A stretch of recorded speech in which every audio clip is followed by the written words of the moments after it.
Shalom, Koholo, Yahweh Bashim Yahushai, Bahashim Kakwadash, double honors to the elders, elder apostles, and truth. And shalom and salutations to all the brothers out pushing the word of truth and in sincerity, the hopeful elect, tabernacle of David, to the Aquath that are listening and learning, being a pillar of rest, the 144,000 and one third, the hopeful elect of Israel. I'm a brother Yahshua. I'm back with the WW3 Daily Update. Shalom and salutations to you as well. Today is War and Rumors of War Tuesday. Almost forgot. But anyway, what we do is we bring out Matthew 24 and 6, and ye shall hear of wars and rumors of wars. The very famous line that is taking place right now. What does it mean, ye shall hear? Well, this goes back to the signs. What shall be the sign of thy coming? What are the signs? Well, you shall hear, you shall. When? Now. Well, there have been wars going on. Yeah, guess what? Not like right now. Okay? And how do you hear of wars and rumors of war? Guess what? What are you doing right here on the internet? They didn't have the internet during World War II. Oh, they always been having war. Yeah, but they didn't have the internet, dummy. So you're hearing a whole lot more wars and rumors of war right now than you've ever, because now they have the internet. Now they have social media. Now it's not just Fox, CBS, and NBC all saying the same thing. And ye shall hear of wars and rumors of wars. See that you be not troubled, for all these things was coming to pass. But the end is not yet. Then what we do is we go to these different versions, even though it's not the King James. It's an inside joke. Okay, so here in the NIV you have wars and rumors. In the NLT you have to find out when we take a look at this little video coming up. Okay, so wars and rumors. We got threats. We got... So Lucky, bear with me. Rumors, threats, reports, and news. Okay, rumors, threats, reports, and news.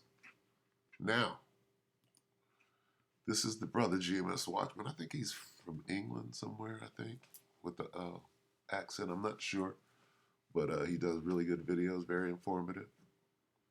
We're going to use his video because he's got Clayton on here. And we're going to watch the portion of his video where Clayton speaks, because Clayton is saying a whole lot. Especially this: war with Iran will be the end of Babylon the Great.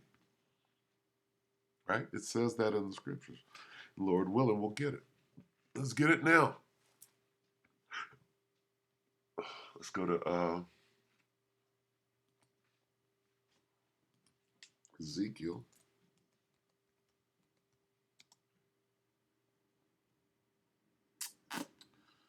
38, right? Ezekiel 38. Let's look for Iran. Is it going to say Iran in the Bible? No, it's going to say Persia. There they are. That's Iran. Okay? We all know what's going on in the African. We know what's going on the African continent, right? Yeah, but that's just Ethiopia and Libya. When you go back, right, to ancient maps, and you speak of Ethiopia, you're speaking of the continent of Africa. Same with Libya. A huge portion of the continent of Africa was once known as Libya, was once known as Ethiopia. Okay, you got to take these things into consideration. This was written 2,000 years ago. Okay, what did the map look like then? What were they calling those lands? Well, they were calling Iran Persia. That should let you know something. Anyway, there's Iran right there. And I'll show you Iran again, factoring into what? Well, the end of Babylon. Okay? What does this say? Okay. Let's go here, Ezekiel 38 and 4. And I will turn thee back and put hooks into thy jaws, and I will bring thee forth. Who is I? That's the Most High Yahweh. Yahweh Ba'Shem Yahweh Shai will bring thee. Who is thee? Russia. But is he only going to bring Russia forth? No. He can bring Russia forth and all thine army, right? And then it goes into some of the weapons. And then it says Persia with them. Persia, Ethiopia, and Libya with them. With who? With Russia. Okay.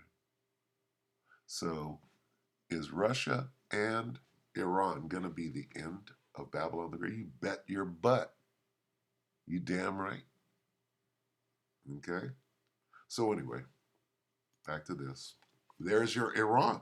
War with Iran will be war with Iran is war with the Medes.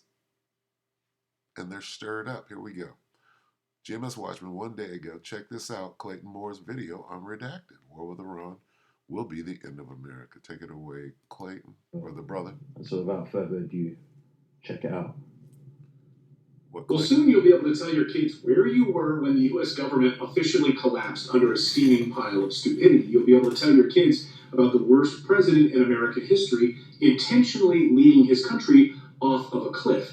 Now, we have a couple of big news stories to get to that have just unfolded over the past 24 hours. But first, just when you thought 2024 would be a year of peace and joy, these moron globalists are pushing us to the brink of World War III. Right now, I'm traveling through Germany, where I'm watching thousands of farmers descending on Berlin, telling their globalist leaders, enough is enough, stop screwing with our way of life, telling the World Economic Forum, stop trying to destroy farms, stop trying to destroy our Western way of life.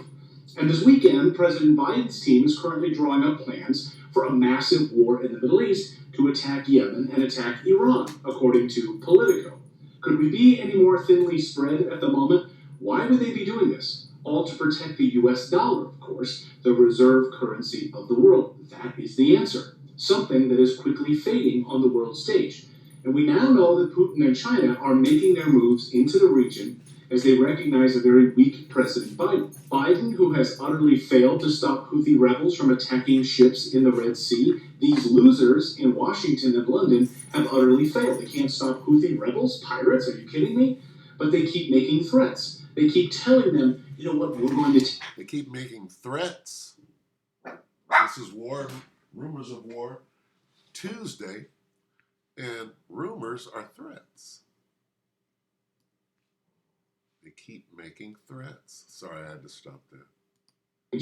As they recognize a very weak President Biden. Biden, who has utterly failed to stop Houthi rebels from attacking ships in the Red Sea. These losers in Washington and London have utterly failed. They can't stop Houthi rebels, pirates, are you kidding me? But they keep making threats. They keep telling them, you know what, we're going to take action against these pirates. The UK Foreign Secretary, Lord Cameron, has in the last few minutes said that the Red Sea attacks need to stop or action will be taken. Threats, rumors. Okay? And we get to see this morning, noon, and night. Why? The internet changes everything.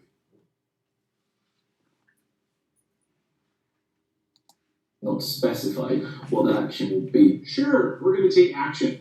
These are the same idiots that told us Ukraine was winning the war. What we are seeing right now, of course, is a total breakdown of America's ability to provide security in the open oceans. We are watching a diminished U.S. Navy, and every country in the world is asking itself right now the very same question. How can we assure ourselves that we don't end up like what happened with Europe because of Russia and Ukraine? Look at the collapse of Germany right now. Seeing it all over the place. Businesses closing their doors. And I'm speaking to Germans who are saying they don't know what's going to happen with this energy crisis. These businesses cannot afford to operate.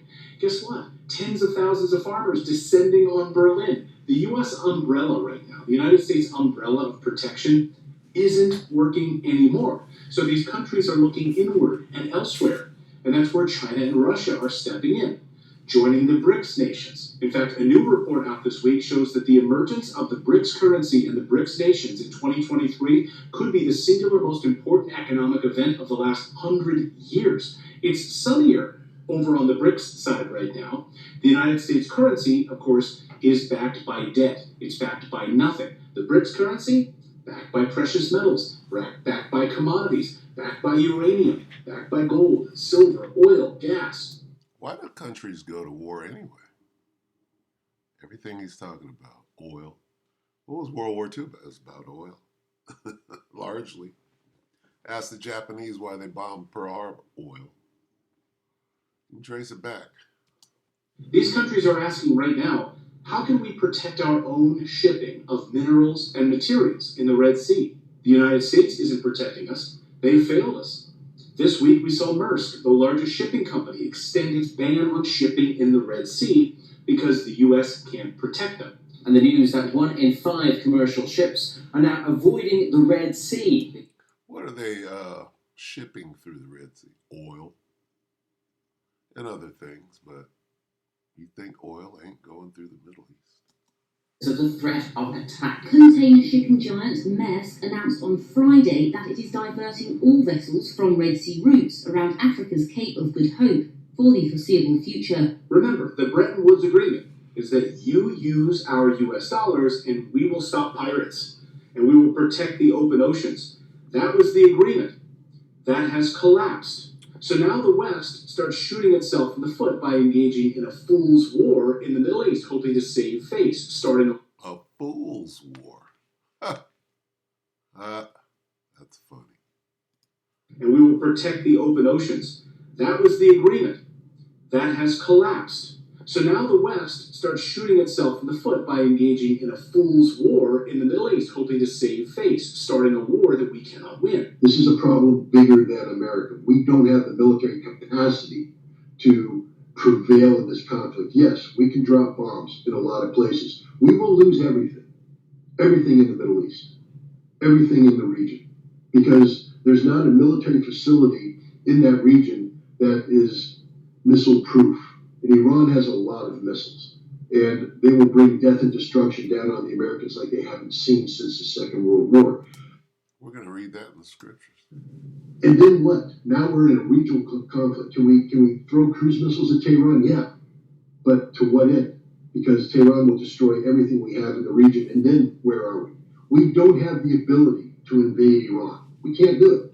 You can mobilize the entire American military capability today. We can't invade Iran. We don't have the ability.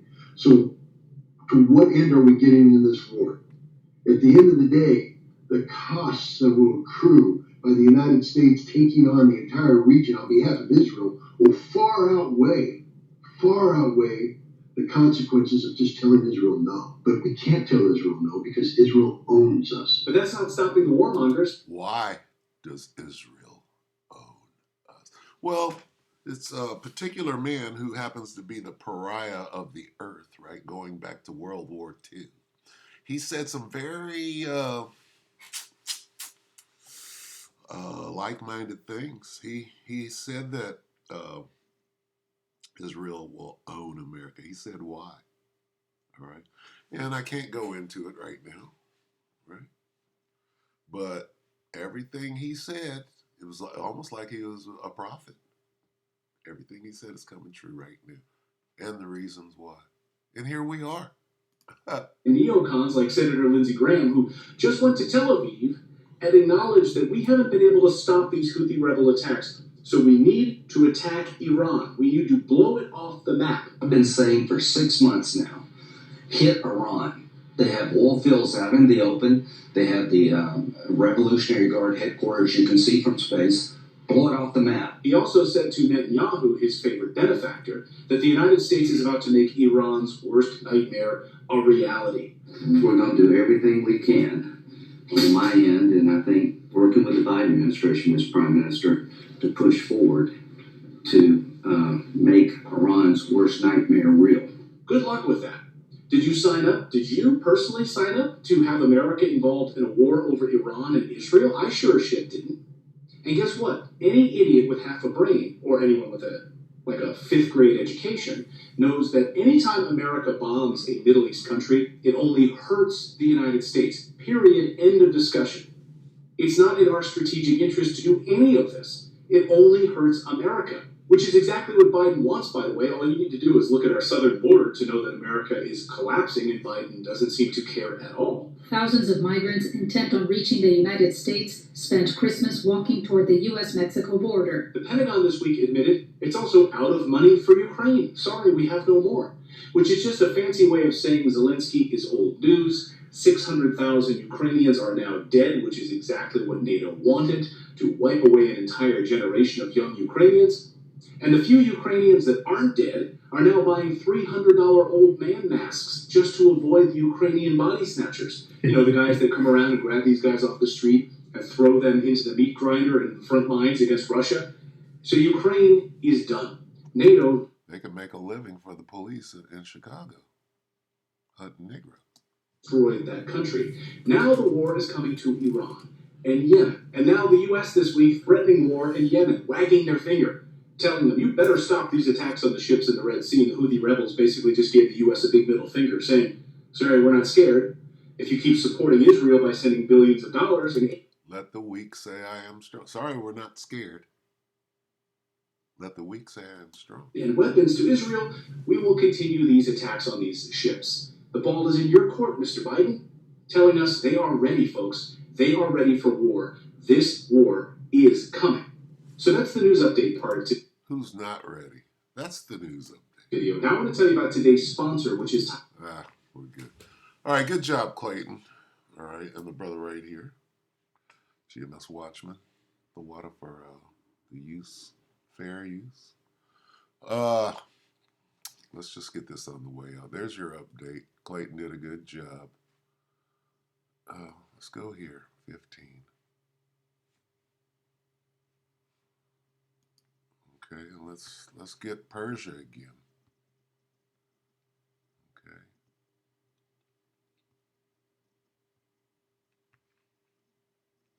Start at 28, and we have to deal with the Arabs first. You know, like Saudi Arabia, the United Arab Emirates, right? Second Ezra 15 and 28. Behold, a horrible vision, and the appearance thereof from the east, where the nations of the dragons of Arabia, that's a lot of countries, Arab countries, where the nations of the dragons of Arabia shall come out with many chariots, and the multitude of them shall be carried as the wind upon the earth, that all they which hear them may fear and tremble. Also, the Carmanians, right? The Iranians, the Persians, Carmania, city in Persia, raging in wrath, shall go forth as the wild boars of the wood, and with great power shall they come and join battle with them. With who? The dragons. You got the dragons and the wild boars. Or the Arabs and the Iranians, the Persians. Okay? They shall do what? And with great power shall they come and join battle with them, and shall waste a portion of the land of the Babylon, of Assyria, of Egyptian, the Americans. And then it goes into who's going to win. All right, so anyway, there's your War and Rumors of War Tuesday. We hope that you were edified and brought up. It's just more of the same until all hell breaks loose officially. And we're getting closer by the moment because days are flying by like hours now. With that, we hope that the elect were edified. You brothers and sisters, with that, shalom.